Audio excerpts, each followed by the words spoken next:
C'est le grand rendez-vous de la viticulture ligérienne. La 23e édition du Salon des vins de Loire s'est en effet ouverte ce matin au Parc des Expositions d'Angers et s'y tiendra jusqu'à mercredi soir. Près de 600 exposants vont tenter de séduire les 9000 visiteurs professionnels attendus. Mais comme dans de nombreux autres secteurs économiques, la morosité se fait sentir. Les ventes ont été décevantes en décembre dernier et 2009 démarre avec difficulté. Du coup, il devient important de s'afficher dans une telle manifestation, d'autant plus que les volumes récoltés en 2008 ont été particulièrement faibles. La meilleure des choses, c'est de venir au salon pour essayer de réassurer l'acheteur, pour qu'il puisse discuter avec le producteur et le négociant, pour comprendre la qualité, pour comprendre pourquoi moins de vin et essayer de gérer au mieux cette année qui va être un petit peu chaotique. Alban Fouché, jeune viticulteur du Saumurois, participe pour la première fois à ce salon. Une manifestation qui est notamment pour lui l'occasion de nouer de nombreux contacts. C'est la vitrine des vins de Loire et ça permet d'avoir parfois des contacts, de nouer des contacts ou en tout cas de présenter ces vins à des gens qu'on n'a pas l'habitude de croiser, mais surtout à des gens qui font le déplacement de l'étranger et même de France, spécialement pour goûter un maximum de vin ici. Alban Fouché pourra en tout cas compter sur un ambassadeur de marque pour assurer la promotion de ses vins.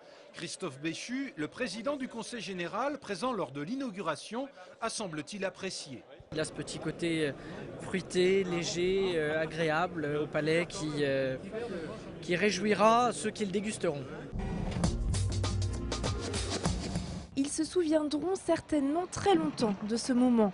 Vendredi, à La Rochelle, le président de l'agglomération, accompagné d'élus d'Angers et d'Avrier, sont montés pour la première fois dans la rame du tramway qui circulera prochainement dans les rues d'Angers. Ce sera la première dans laquelle les citoyens monteront et je trouve que c'est vraiment un moment d'émotion parce que avant d'arriver là, il y a eu quand même beaucoup de travail de fait, beaucoup de discussions, beaucoup de convictions à passer chez les uns et les autres et nous sommes arrivés à quelque chose de concret, cette rame de tramway. Dans la délégation qui a fait le déplacement, 5 Angevins, heureux gagnants d'un concours organisé par la mission Tramway et la communauté d'agglomération. C'est un tramway très agréable, très moderne, très lumineux, des couleurs gaies, très gaies, accueillant et on a vraiment envie de monter dedans et c'est vrai que la première fois monter dans ce tramway, depuis le temps qu'on en entend parler, c'est vrai, on l'a vu évoluer au cours du temps et non, très agréable, une sensation vraiment de joie et très intéressant. Cette rame, longue de 32 mètres, a été construite dans l'usine Alstom à La Rochelle. La rame a été personnalisée aux couleurs de la région. À l'intérieur, un plafond orné de fleurs rappelant l'environnement des basses vallées angevines. Mais le tramway angevin est surtout un concentré d'innovation et de haute technologie. Bien, ce tramway d'Angers bénéficie, je dirais, de tout ce qui a été connu sur les prédécesseurs, de tout le retour d'expérience de ses prédécesseurs. Mais il intègre également un certain nombre de choses nouvelles sur le plan technologique. Ce sont des nouvelles chaînes de traction, des nouveaux freins, des nouvelles climatisations.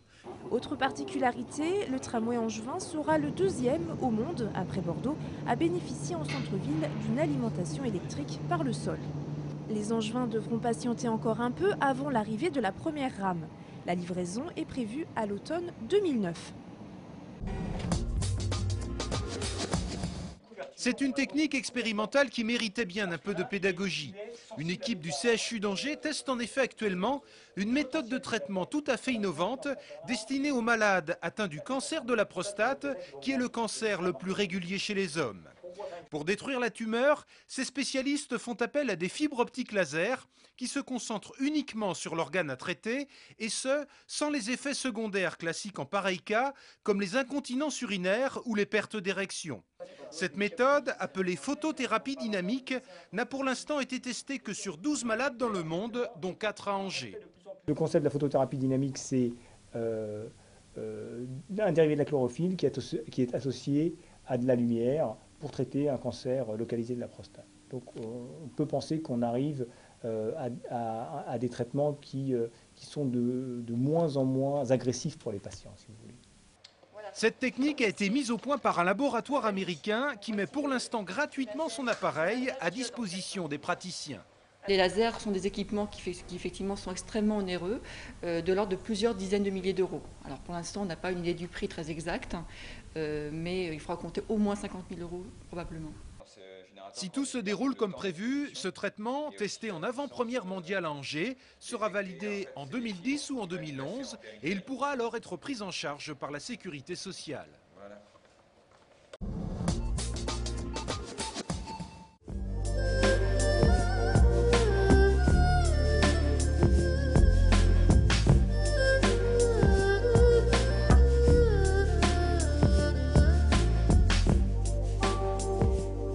De sortie cette semaine, jusqu'à dimanche, le Salon de la Doutre expose 47 artistes. Dans la salle des Deux Voûtes et dans l'hôtel des Pénitentes, vous pourrez découvrir et acheter des tableaux et sculptures. Beaucoup de sculptures cette année puisqu'on a mis l'accent sur les sculpteurs puisque notre invité d'honneur est Pascal Gautron-Davy, un sculpteur qui a eu le prix il y a 2 ans au Salon de la Doutre alors qu'elle exposait la première fois et qui plaît beaucoup, et donc elle a réalisé cette année une quinzaine de sculptures qui sont exposées ici à l'hôtel des Pénitentes. Ces artistes viennent d'Anjou ou d'ailleurs. Ils ont été sélectionnés par un comité et ce qui fait l'intérêt de ce salon, c'est qu'il mélange professionnels et amateurs éclairés.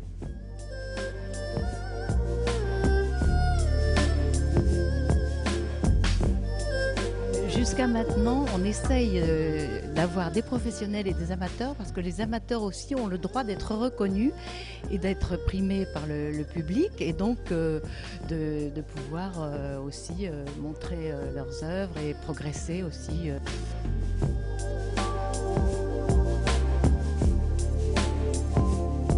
Le Salon de la Doutre est ouvert les après-midi jusqu'au 8 février. Rendez-vous salle des Deux Voûtes, rue Brepère et à l'hôtel des Pénitentes.